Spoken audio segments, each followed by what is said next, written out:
দেখতে পাচ্ছ বন্ধুরা, আমি এখন চলে এসেছি শ্রীকান্তটোলা গ্রামের মাঝখানের অবস্থাটা তোমরা একটু দেখো। এই যে এইগুলো সব বাড়ির পিলারগুলো তোমরা তো দেখতে পাচ্ছ একদম।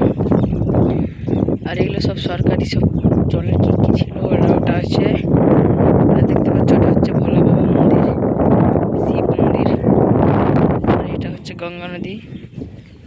গ্রামটা পুরোটাই ফাঁকা ফাঁকা হয়ে গেছে বন্ধুরা, তোমরা দেখতে পাচ্ছ অনেক ফাঁকা, কয়েকটাই বাড়ি হবে।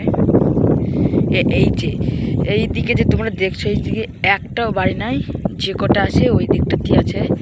আর এটা হচ্ছে গঙ্গার এইখান থেকে রোডটাই, রাস্তাটা ওইটাই। আর ওইদিকে তোমাদের একটু দেখাই, ওইদিকের রাস্তাটার মাঝখানে অবস্থাটা পড়ে গেছে মাঝখানে, তার জন্য বাঁশ দিয়ে ওটা ঘেরাও করেছে যেন কেউ পড়ে না যায় ড্রিঙ্ক করে এসে।